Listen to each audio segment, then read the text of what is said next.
You know, it was said for decades that the First Lady Jacqueline Onassis Kennedy, was a woman of great grace. A lot of people would say, well, what is grace? And how does that apply to me as a leader? What in the world is grace as a leadership principle? And that's what I want to talk about today on Leading Leaders Podcast. What is grace and what makes it a leadership principle? Welcome to Leading Leaders Podcast. 5-minute videos, 5 days a week.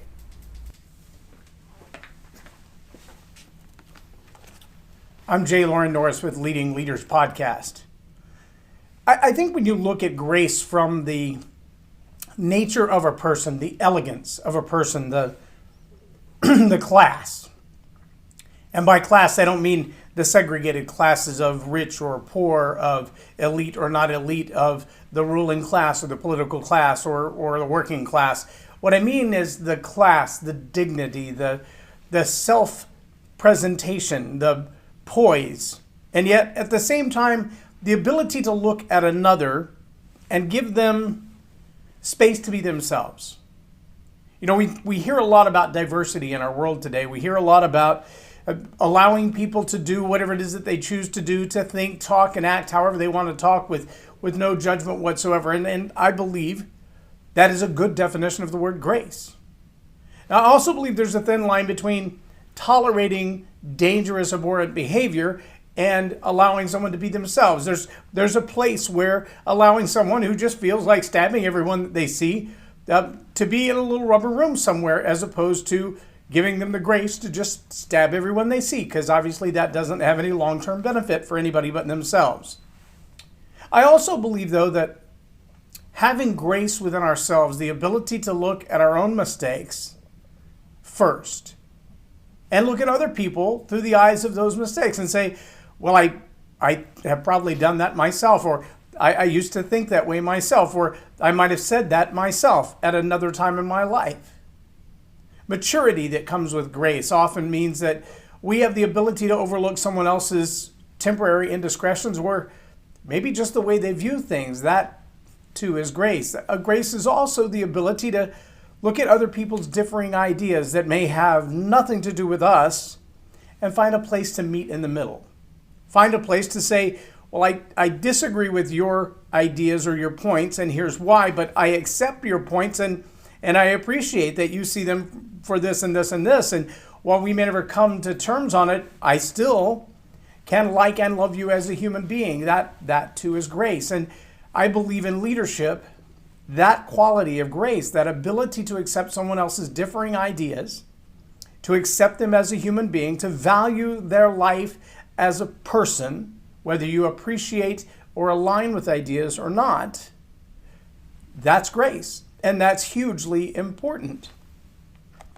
I also find that the word disgrace, like dis-ease or discomfort or disunity, just putting that prefix in front of it, dis, really does put us in a place of understanding better what disgrace is.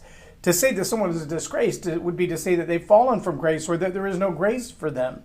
Does that mean then that they are not a person worthy of grace, or does it simply mean that we don't have enough grace to give them? As leaders, we should be graceful and grace-filled people across the board. Again, there's a place where there's got to be a line to say there's tolerance up to a point. Well, once you cross that line, then there are significant consequences. But up to that point, I mean, imagine for an example, if we treated toddlers with the lack of grace that we treat other people who have differing political views. I mean, a toddler learning to walk, that the reason they call them toddlers is because they toddle when they try to walk. If they stood up at 10, 11, 12 months and they pulled themselves up on things and they took 2 or 3 steps and they fell, and we screamed at them or we yelled at them, we disciplined them and we punished them, what would be the incentive to ever walk? There's not much. But the reality is we don't do that as human beings to our children or our grandchildren or even the neighbor's child that we don't like. We tend to show grace as they're learning, as they're growing up. All I'm asking is that as leaders, that we extend that same level of grace to someone with whom we disagree. That we extend that same level of grace to someone that we don't like.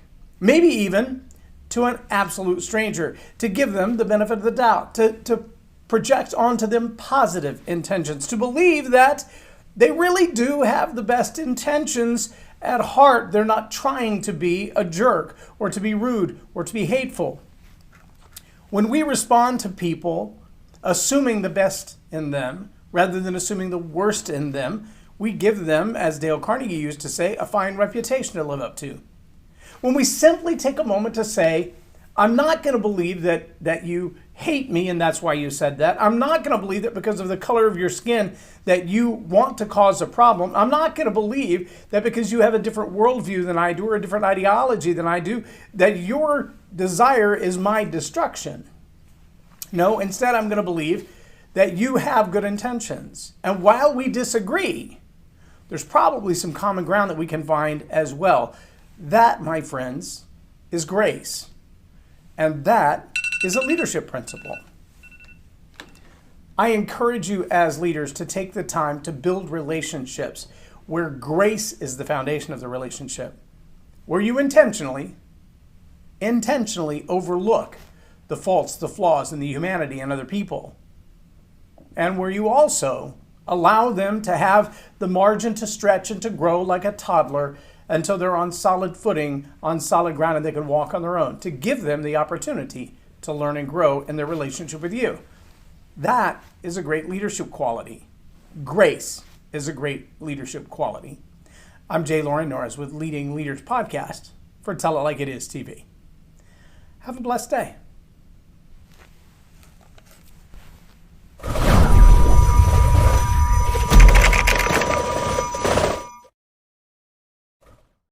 Subscribe now for our extensive video library of leadership lessons promoting faith, family, and freedom.